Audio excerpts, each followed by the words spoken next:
All right, everybody. Well, I'm here with Alaina Weber. Did I get the name pronounced right? Okay. You got it. I'm so Yeah. used to people butchering mine that I'm always self-conscious about doing the same for other people. But she is the hmm GM of Brew Gentlemen, which if you guys haven't been down to Brew Gentlemen yet, you can't really go in right now, unfortunately, thanks to coronavirus. But as soon as you can, you got to do that. In the meantime, you can get General Braddock's IPA at Hampton Beer Outlet and other places across the greater Pittsburgh area. So just absolutely one of my favorite breweries in the area. Alaina, how are you doing today? I am doing well. Just poured myself a General Braddock's.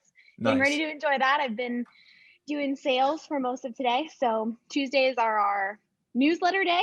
So anybody who signed up for our newsletter gets that on Tuesday with just info for the week. So that goes out and that's kind of an all team effort. And then I sit down and do sales and get to talk with all of our accounts. So it's a big communication day. It's a fun day. That's what I've been doing. It's actually, I'm sure, more exciting now, right? Because of coronavirus. I'm sure this day has taken on a new look for you. Oh, absolutely. Yeah. I mean, um, our entire distribution has grown so much in the last year, with the tap room shutting down, with retail shutting down, and then focusing on manufacturing and building those partnerships in stores and restaurants and riding the wave all together. Tuesdays have become very exciting. Yeah. Yeah. Yeah, I mean, I know for sure at Hampton Beer Outlet, whenever the owner, Bill Shaner, when they reopened, I believe it was in August, he hmm had kind of hired me ahead of time to do digital marketing. So I've been there from the beginning. And one of my hmm first things with Bill was like, man, let's build the most badass local beer selection that anybody has. And I'm like, I'm going to Brew Gentlemen first. Like that, you guys were literally the first brewery I hit up. I was like, I know if we get Oh. them, that it's just one of my favorite beers on earth, if not I mean, you just said you cracked a General Braddock's and I'd be lying. Oh no, my virtual background's not gonna lie. There you go. There you There, I can see it. go. But B, just you guys, the vibe at Brew Gentlemen, everything you guys are doing, it's very clear that you're not where you're going to be. And that's how I felt Hmm. about Hampton Beer Outlet too. I wanted to hmm grow together in a sense. hmm So I mean, obviously, I know a lot of things that are coming Yeah. down the pipeline and subscribe to the newsletter and all that. But for people who maybe are just finding out, what's exciting at Brew Gentlemen right now with you guys? Oh man. Well, first, yeah. I mean, Hampton Beer, it was really fun that they were a newly opening store. It's always fun to be there at the start with folks, like you said, to grow and really be along for the journey. And I mean, Brew Gentlemen will be 7 years old in May. So we have, when I think about the idea of a journey, that's been something we've always talked a lot about, of people who really came on board early on, when the beer scene, the industry in Pittsburgh looked a whole lot different 7 years Mm, ago. So different. Just less breweries, different beers were being brewed. I mean, the whole nine. Everything was different 7 years ago. People made fun of, General Braddock's and thought it was poorly made because it was hazy, because hazy beers yeah. hadn't come to Pittsburgh yet. That was not Yeah. a style that people here drank. It was still a New England IPA. Mhm. So we're making a New England IPA in Pittsburgh. So yeah, I think about that journey and people who have come along with us on that. I mean, recently, the most exciting thing for us was the week of the shutdown a year ago was the week that we finished construction on a new brewing facility. So we built a brewery that's about 5 times the size of the brewery that we had before. So we were pretty capacity capped. We were early to the scene in Pittsburgh, but we were really, really small. Mhm. And so we could only brew so much beer. We were at 110 capacity for quite a while. So that expansion has really allowed us to brew more beer, and that has primarily been General Braddock's up until this point.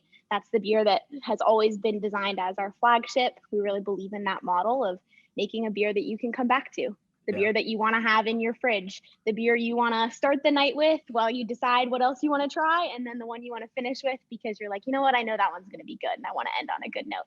Yeah. So that is General Braddock's, and that's what we decided to put into stores first. We wanted it to be a product we're proud of, start to finish, from the outside of the printed can, to the liquid. And we wanted that to be a consistent experience for people. And we still really believe in that. But the game has also changed in terms of distribution, of not having a tap room, not having that retail model. So I think the most exciting thing for us now is really asking what are the other products we're going to put into the market, and how are we going to scale that? And so our whole team, again, is very small, and we've really been working a lot on syncing departments, syncing production and sales, getting supply and demand right. That is like so hard. Yeah. So yeah, that's kind of what we're focused on right now. Is we know that General Braddock's, we've got, almost a year. We're coming up on a year of having that distributed across Pittsburgh and having great relationships. And now we want to build and get more beer out there into the world. That's amazing. Is there any plan that you can talk about at this point to get another beer out? I know everybody's been waiting for one and everybody's trying to guess what the beer will be. Is there an announcement? Well, I can say it's delicious. Like it is absolutely delicious. I got to drink some off of the Bright Tank last week with Tom, our head brewer, and we were just going over tasting notes. So it's definitely one you're going to want to drink.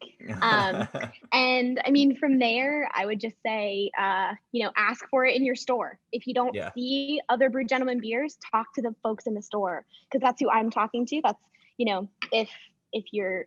if you have a place where you like to drink beer, ask them if they have Brew Gentlemen and have them ask us for it, because we have the beer and we want to get it there.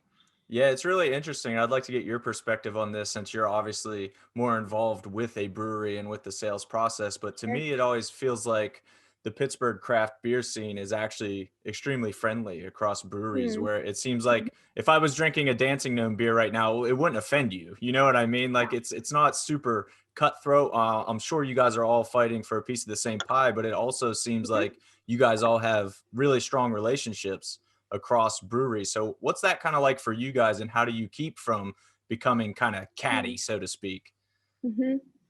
Yeah, I mean, the very first thing that comes to mind is really the Pittsburgh Brewers Guild. And that was established a few years ago now. Matt, one of our co-founders, was instrumental in establishing that, as were folks from Dancing Gnome and Grist House and the breweries that have been around for a handful of years, some of the more mature breweries. And now I think there's probably close to 50 breweries. I would double check me on that. But the Pittsburgh Brewers Guild is a great resource. It's a really strong guild.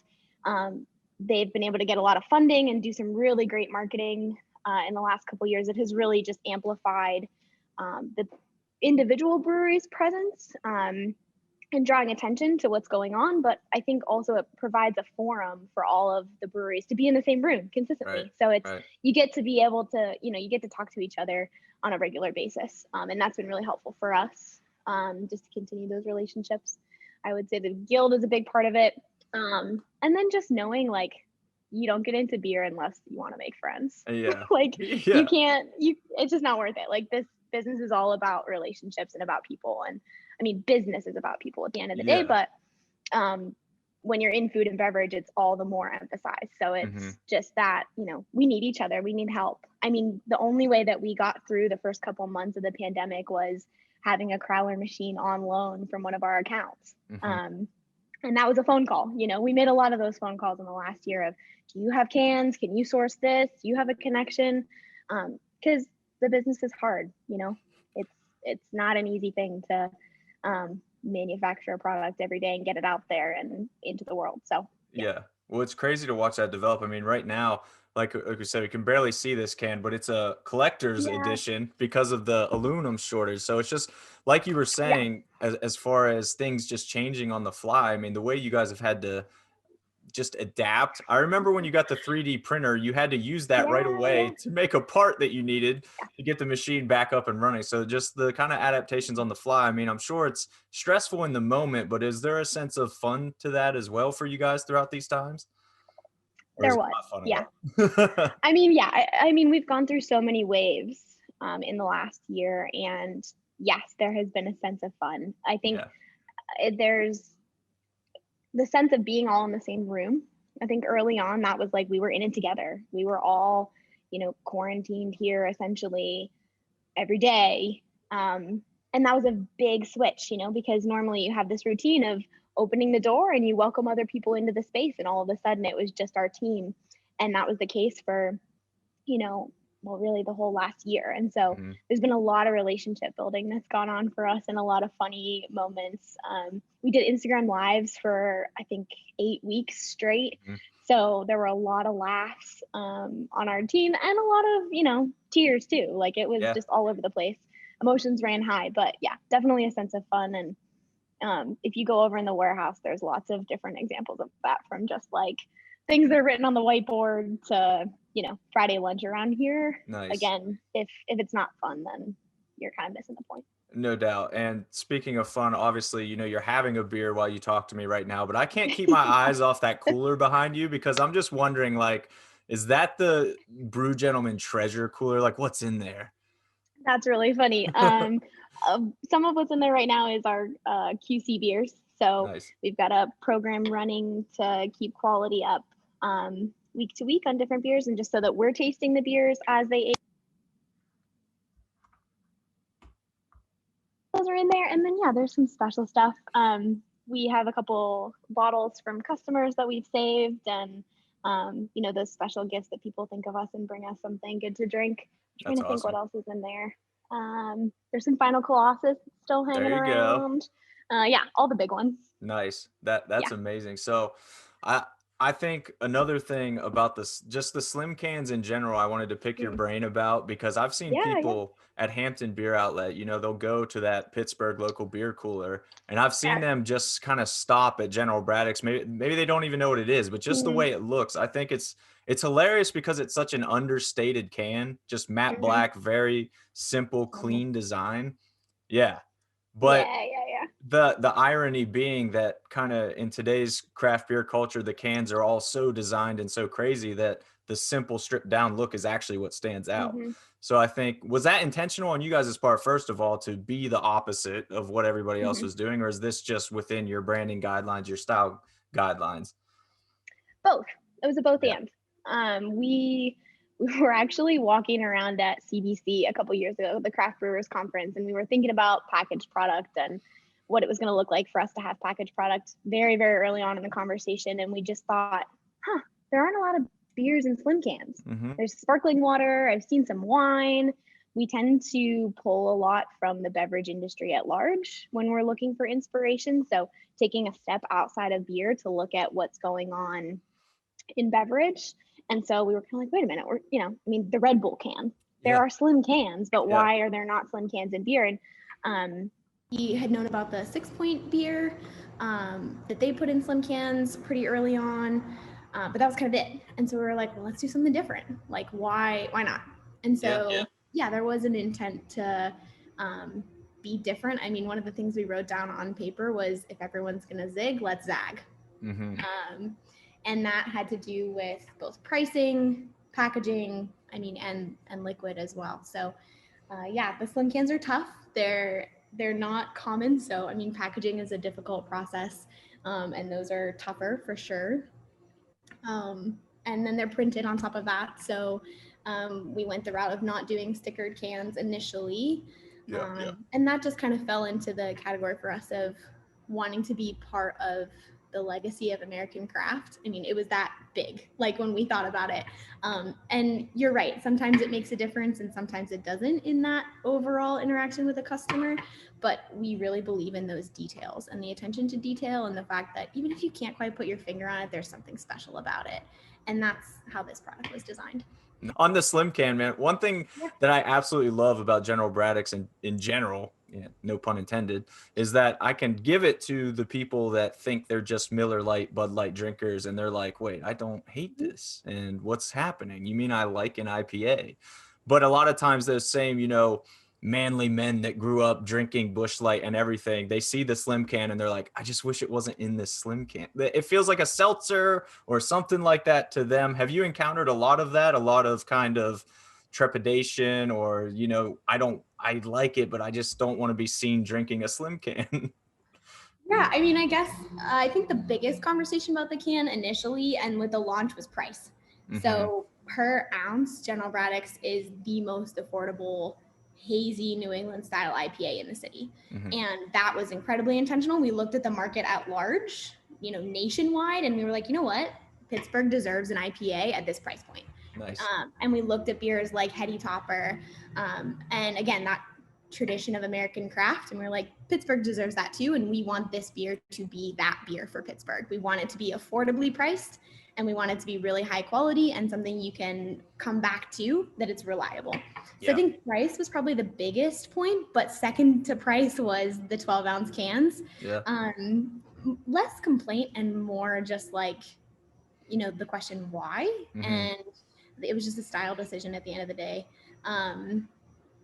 ultimately. And I think one of the things I always come back to is like, it looks really good on a golf course. That's always a fun one. And people were really excited about that, of like, oh, what if I switch out my Michelob Ultra for my, General Braddocks? So that's fun. And yeah, I think part of it too for us was, like you mentioned, converting new customers to craft. I mean, craft beer, again, when you look at beverage at large, we still got a long way to go, and a lot of growth that's possible. We've seen tremendous growth in the industry over the last 5 to 10 years, but we still have a lot of market to take over when it comes to beverage. So for us, having a product that can kind of be that Venn diagram, where, the beer nerds and the big dedicated customers who are going to come out in droves have something that they get really excited about. But then also that person who, drinks Two Hearted, or, Southern Tier, or Dogfish Head, where they're just the IPA customer, has something that they can be excited about too, and something they can try that can introduce them to craft beer. So, and also women included in that too, of creating a beer and a package that is welcoming and appealing to women, is really big, because there's a lot of growth to be had for women in beer and craft beer and beverage at large. So those were all factors that we thought of. Nice. Well, and you kind of mentioned it there for a second, but one thing I've always enjoyed with you guys is that General Braddock's, it's always there. Like you said, it's your flagship, the one to keep coming back to, but you always have your special releases. And when the tap room was open, it was every Wednesday, a new beer is on tap. It may not literally be a new beer, but a new beer on tap to get excited about. And I remember several times I was there and I would hear people talking about, they just drove from Massachusetts, or they just came in from Missouri, or like wherever it would be to get this beer. Like, how humbling and rewarding is that for you guys when somebody made you a destination? It's huge. I mean, the one thing you can never get back is time. So if someone's going to give us their time, we never want that to be lost on us. Consistently being grateful that people take the time to come to Braddock, to come to the brewery, even as we grow distribution.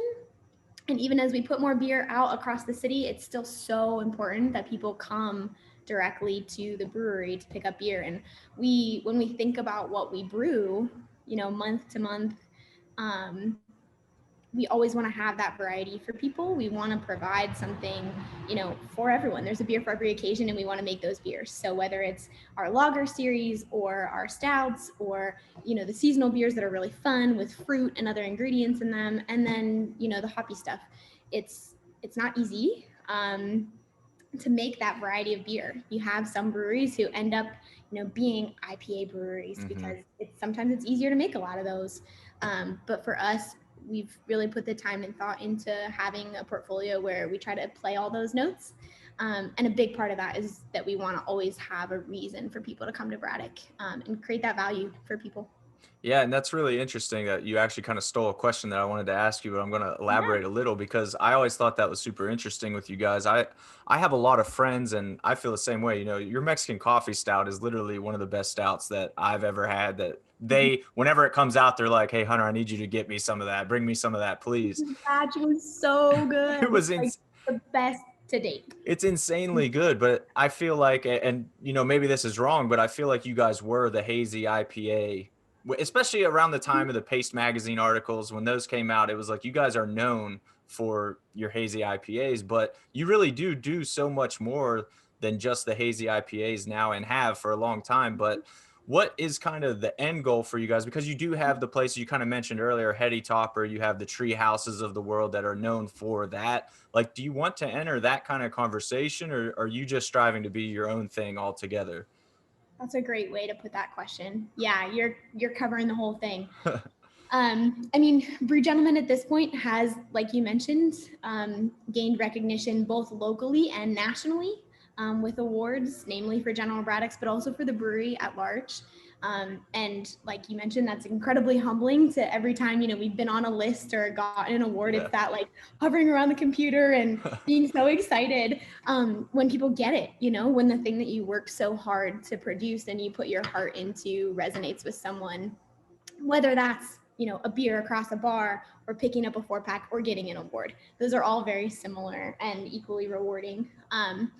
But yeah, having that recognition locally, I think does have to do with our age and, the brewery being really early on. I mean, there was an early, there was the tried and true kind of staples like Church Brew Works, the breweries that are around really early on. And then there was this, new group that Brew Gentleman was in of smaller craft breweries that were doing new and exciting things and really experimenting and figuring out what it looked like to be a brewery in the early, 2000s. So, yeah, having that local reputation has been huge. And I think the goal for General Braddock's is to be Pittsburgh's IPA. That is our target. We want to make a beer that people resonate with and that becomes synonymous with the city in some way, shape, or form. I'm from Pittsburgh. I grew up here.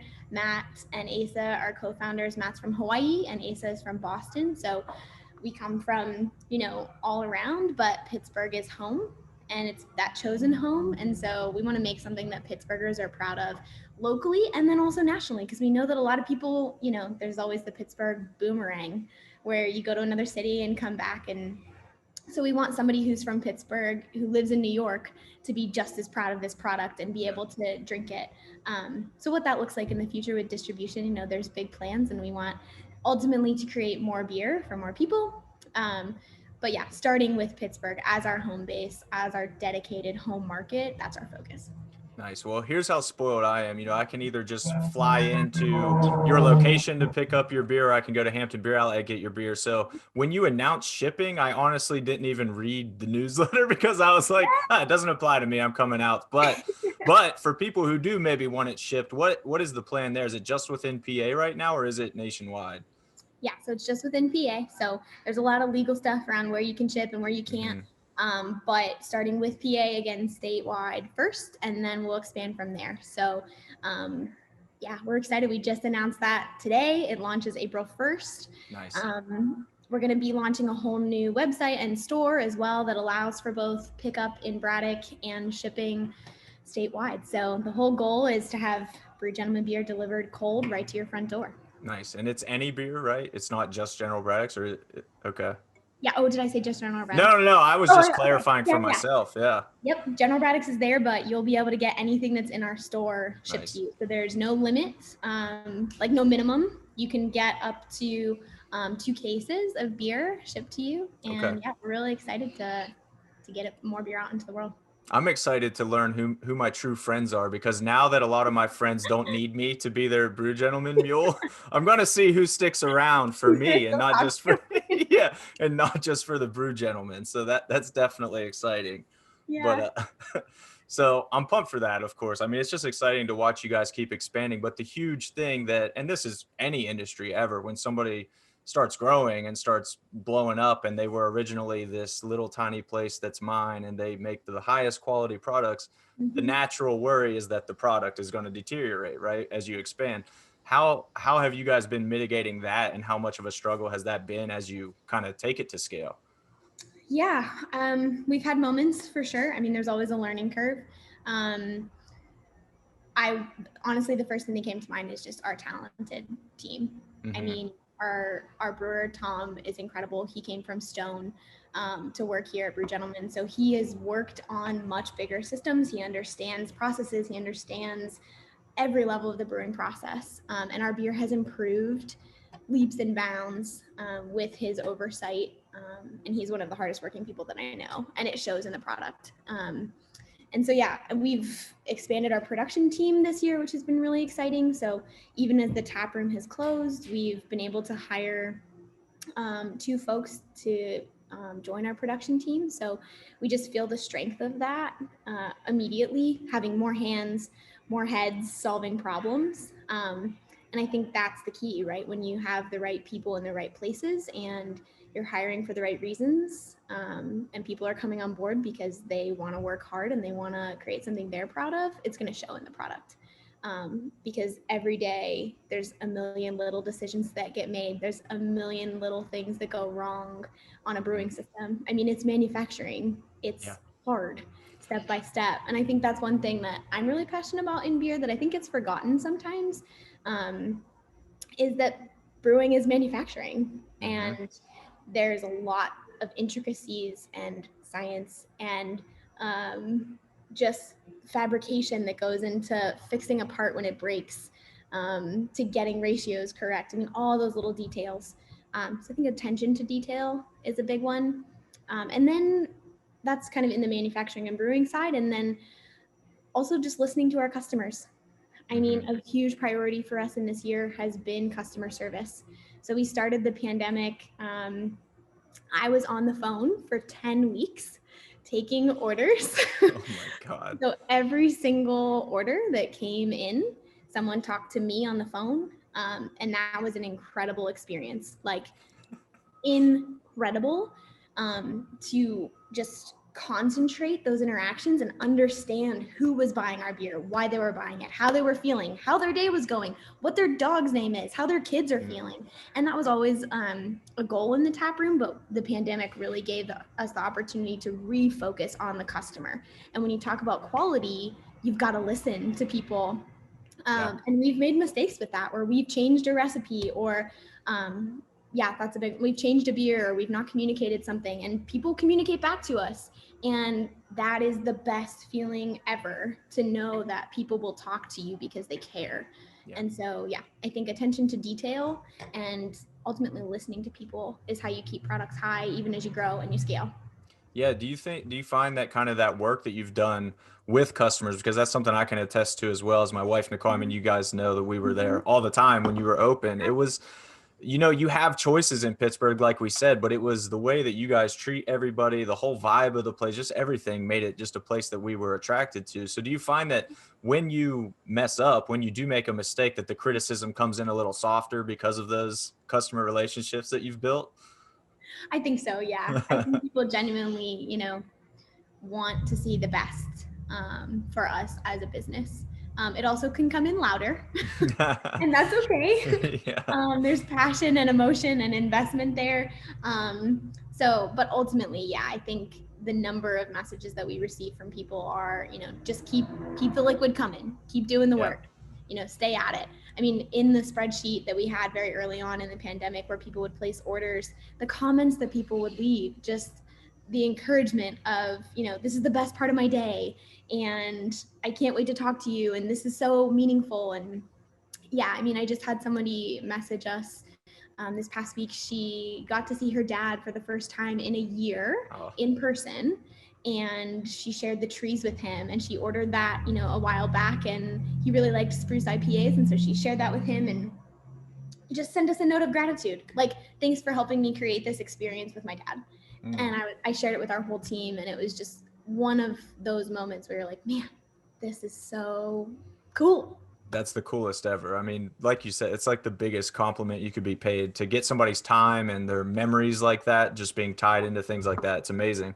But you mentioned the trees, which is another one of my favorites as well. I love that. But I was just kind of curious in general, what is your favorite Brew Gentleman beer? It could even just be a one-off. Like, which one do you get genuinely hyped for when it's time? That's a great question. I have to say, I drank a General Braddock's at one of our accounts for the first time, and I was floored. I have not had draft beer, so our draft system is not hooked up. It hasn't been for a year, and so I haven't had draft beer. And I got a General Braddock's, and I drank it, and I just sat back, and I was like, whoa, I get it. Like, I get why people have been asking for this for a year. That's amazing. Because it's different to drink it on draft than it is in a can. So honestly, the first thing that comes to mind is General Braddock's on draft. Wow. And so there's that. I think that was probably my most recent really exciting moment. I Overall, our portfolio, I always say that recertified is one of my favorites, Yeah. and purely because every time I drink one, I want another one. Mm-hmm. And it's true. It's just an all Citra beer, and you can't really go wrong with that. It's just really orangey, and a little bit nutty, and smooth and creamy. So recertified is a favorite. And I think our lager series, I mean, I go to those a lot. I'm really happy that we have those, where you can drink a really crisp light beer. I'm really proud that we have a lager consistently as an option. Nice. I totally agree with recertified. I think I posted on Hampton's social recently, like if you want a lifetime supply of one beer, what would you pick? And that's recertified was my pick. I mean, that, like you said, it's just all Citra. There's nothing to not like about that. Right amount of alcohol as well to just put you in the right place of mind. I mean, it's fantastic. But which one do Tom and like the team get excited to make? Is there a beer that they get more jazzed up for than the others, or a style maybe? Yeah. I'm trying to think. Well, we were really excited as a team. I think anytime we get to try something new, I think that's always a fun thing. Most recently it was, well, it's actually part of, I was going to say the dry Irish Stout, which I grabbed one. I have one Smart. here. Look at that. But these are, we brought back the prototype series. So this was something that we did in the tap room, where we would have 1 keg batches that we released every couple weeks. And it was always an opportunity to try something new, whether that was an ingredient or a style or a technique. And we kind of put that on pause for a while, and we realized that we still wanted to have that as a key part of, what we brew and what we make. And so bringing the prototypes back is really fun. And I think those are, when we sit down to talk about what we're going to make month to month, there's always the staples, like certified, the beers that we've made before that we know are well received, but it's always a fun conversation for everyone involved to say, well, what are we going to do that's new, or what can we do that people would like? I think Blood Light Lime is another great example of that, of like, let's do a citrus IPA. But yeah, I would say the dry Irish Stout, and anything that falls within that prototype series is always exciting. That's awesome. Well, you guys definitely always push the bar, so to speak, and we thank you for that, of course. And we love seeing everything that's going on down there. I mean, the bigger you guys get, the better, in my opinion, because you guys just, like I said multiple times already, you guys are just good people. Like, it's exciting to watch good things happen to good people. So it's cool to watch you guys grow. And I personally am thankful that this is around now. Like, this can just be had. It's just the best. And I can't wait. You kind of alluded to maybe something new coming to stores soon. So definitely is it still super under wraps? Can you say when people can expect that, or is that no still? So new beers are going out this week. And again, ask in store. So if you don't see it, there's a chance that it's sold out already. Yeah.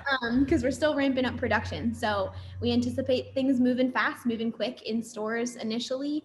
The goal was to have things available there and have a presence on the shelf for more Brew Gentlemen beers, because we know things have shifted to the store. We know it's easier to go to the store and grab beer than it is to go to multiple places. So yeah. And still obviously going to be a slim can, and I assume priced appropriately as well, sticking with the General Braddock theme. That's the goal. Nice. Yeah. Good beer, good price. Yeah. I can't wait. I mean, you're going to see it all over social here soon. What's this like something like this for you guys has to be like, how do you even keep tabs on the success? Like, how do you monitor what people are saying, what people are posting? I know it's a full-time job. Yeah, I mean, it's a huge question. I mean, at the business level, after this past year, it's a big question for us of what do we measure? How do we measure it? How do we make sure that we're paying attention to the right things? Because what we're paying attention to is so different than a year ago. And we've just been fast-tracked towards our goals. So we're doing things now that we've always wanted to do. We always wanted to ship beer. We always wanted to have more beer in stores. It's just a matter of timing. So things have happened a lot faster because of the shifts. And so it's a lot to keep track of. We're tired. I mean, there's a lot of work to do, but it's good work, and we have a good team. And so, I mean, right now on the whiteboard is written 1 day at a time. Nice. That's a good motto. So now we know the Brew Gentleman motto as well. That's great. Yeah. Cool. Well, Alaina, I'm not going to take any more of your time on this beautiful day out in Pittsburgh. Go enjoy some sun. We appreciate you jumping on this call and appreciate everything you guys are doing. I cannot wait. So, I mean, you know that I can't wait, but I cannot wait for this new beer. Like, I just want to taste it. I'm I so want excited it. for you to have it. It's so good. It really is so good. I think we're going to do maybe a Facebook Live tasting from Hampton Beer Outlet or something once we get it Oh, I in. love We got that. to do something up right for that. So I'm kind of excited to see how fast this thing sells out, because I have a strong feeling it's not going to last too long. Yeah, I mean, I've been messaging people all day like, this is how much I can get you. I'm trying to get everyone as much as I possibly can. And ultimately, the goal is more beer to come. So the more beer that sells, the more we can make, and the more people get to drink it. So that's where our focus is more beer. I love it. And Bill has always pushed me. He's like, hey, see if you can get Brew Gentlemen to get us more beer. I'm like, I know. Like, we want all the Brew Gentlemen in store, because that's just how people receive it and how it goes. So kudos to you guys and all you're doing. I mean, like we talked about keeping the quality consistent earlier. So far, I'd say you guys are doing a damn fine job of that. So we appreciate that. Yeah, I mean, so much of that comes down to the stores too. I mean, having folks like Hampton who care as much about the product as we do. It's not an easy thing to keep beer cold. And maintain the quality, make sure it's always fresh beer on the shelf, and make sure it's cold, so that when people walk in that store, they get the same impression of Brew Gentlemen as when they come down to the brewery. And so it's something that we are consistently, every time I sit down to do sales every week, I'm so grateful for people who care as much about the product we make as we do, and care about their customers, because everyone who comes into the store is not necessarily a Brew Gentlemen customer. They might buy our product, and that's amazing, but they're a Hampton beer customer. And the folks in that store are taking care of those customers. And so knowing that the folks in the store are thinking about customers in a similar way that we do just makes all the difference in the world. That's awesome. Well, I got to leave you with just one more question now, because it just popped into my head. Now I'm just curious, after everything we've talked about, in next March, where do you think Brew Gentlemen's going to be? Because you guys are doing so much exciting stuff. We mentioned reaching, maybe that next level of national notoriety. Are you guys striving for that? Where are your goals right now by next year this time? Shoot. Well, I will say this is the first time in a year that we felt any sort of stability. I mean, it's been so up and down. So just the last month or so has been the first time that we've started looking at, what does the next year look like? So I would say we're actively asking ourselves that. So it's an appropriate question, although we may not have a full answer. I would say, I think direct to consumer is a huge focus. So when we look at our sales, we're looking at distribution and we're looking at direct to consumer. So what does it look like for people to come to the tap room? What is the tap room? What is retail for local breweries of our size and scale? What is that? Is it going to come back? How is it going to come back? What does that look like? So I think a year from now, what the retail model looks like is going to be different and new and challenging between now and then. And that's true for restaurants and bars as well, but particularly for breweries who have that manufacturing and retail component. So direct to consumer with retail, and then direct to consumer with shipping. I mean, more states. So more beer being shipped. That is not going away. That is not changing. It's here to stay in beer, beverage, consumer goods, period. So continuing to not just ship beer to people, but how do you translate that experience of being in person, that conversation, that feeling that you know who I am, you don't just know my order number. That's huge. How do you continue to build relationships when everything moves into a digital space? And so I think you see really interesting things going on right now, different platforms, outside of beer, just in tech, that we're really interested in how that's going to change the way that we interact with each other, and therefore how consumers buy and what they want to buy. So I think a year from now, gosh, what does that digital experience look like, and digital conversation, and how do we participate in it? What does it look like to have a voice in that conversation? So I want to see us be in, interesting conversations online. Cool. I'm excited to see that as well. Obviously, as long as I can still keep getting this on the regular basis, I'm going to be happy. I'm good no matter what. That's table stakes. More General Braddock's is table stakes. Yeah. That's always the goal. More General Braddock's. Yep. Well, Again, I appreciate you jumping on this. It's been an absolute pleasure just kind of picking your brain for a little bit, and I appreciate it. And we appreciate you guys down at Hampton Beer Outlet. Obviously, it's amazing having that beer in the store. I love going in. It seems like every time I'm there, somebody has a 4-pack of it in their hand, and it just makes me so happy. I'm like, you know what's up.